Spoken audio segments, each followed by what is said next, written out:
Hi hello வணக்கம். லோக்சபா தேர்தலில் நிர்வாகிகள் செயல்பாடுகள் குறித்து ஆலோசனை கூட்டம் எடப்பாடி பழனிசாமியின் தலைமையில் நடைபெற்றது. அப்போது அதிமுக நிர்வாகிகள் செயல்பாடுகளில் திருப்தி இல்லை என்று எடப்பாடி பழனிசாமி கடிந்து கொண்டதாக தகவல் வெளியாகியுள்ளது. தமிழகத்தில் உள்ள 39 தொகுதிகளுக்கும் ஒரே கட்டமாக கடந்த ஏப்ரல் 19ஆம் தேதி லோக்சபா தேர்தல் நடைபெற்றது. மாநிலம் முழுக்க அமைதியான முறையிலேயே இந்த லோக்சபா தேர்தல் நடந்தது. இந்த முறை தமிழ்நாட்டில் திமுக vs அதிமுக vs பாஜக என மும்முனை போட்டி நிலவியதால் களத்தில் கடைசி வரை அனல் பறந்துள்ளது. பல தொகுதிகளில் போட்டி கடுமையாக இருந்தது.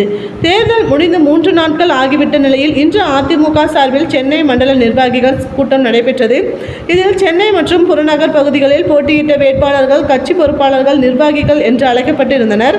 மேலும் சென்னை அதிமுக மாவட்ட செயலாளர்களும் இந்த கூட்டத்தில் பங்கேற்றனர். ராயபுரத்தில் உள்ள அதிமுக தலைமை அலுவலகத்தில் இன்று காலை 11 மணிக்கு தொடங்கிய இந்த கூட்டம் மதியம் 1 மணி வரை நடந்துள்ளது. இந்த தேர்தலில் அதிமுக நிர்வாகிகள் எப்படி செயல்பட்டார்கள், வெற்றி வாய்ப்பு குறித்து ஆலோசிக்கப்பட்டுள்ளது. இந்த கூட்டத்தில் முதல் நிர்வாகிகள் பேசியுள்ளனர். எப்படி பிரச்சாரம் செய்தனர், கள நிலவரம் எப்படி இருந்தது என்பதை அவர்கள் விளக்கியுள்ளனர். அடுத்து சுமார் 15 நிமிடங்களுக்கு எடப்பாடி பழனிசாமி பேசியுள்ளார். அப்போது தேர்தலின் போது அதிமுக நிர்வாகிகளின் செயல்பாடுகளில் திருப்தி இல்லை என்று அதிருப்தி தெரிவித்துள்ளார். எம்ஜிஆர் ஜெயலலிதா காலத்தில் தலைமை மீது இருந்த விசுவாசம் தற்போது இல்லை என்று எடப்பாடி கடிந்து கொண்டிருக்கிறார்.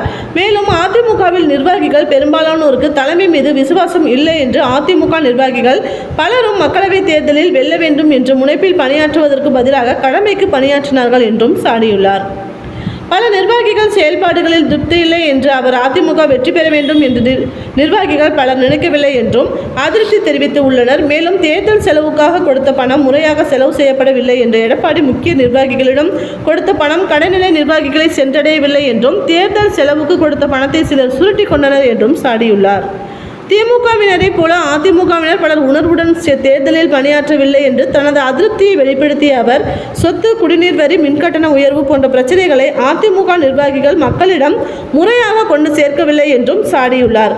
இதனால் கிராமங்கள் தவிர தமிழகத்தில் பல பகுதிகளில் அதிமுக வாக்கு வங்கி குறைந்துள்ளதாக அவர் விமர்சித்துள்ளார்.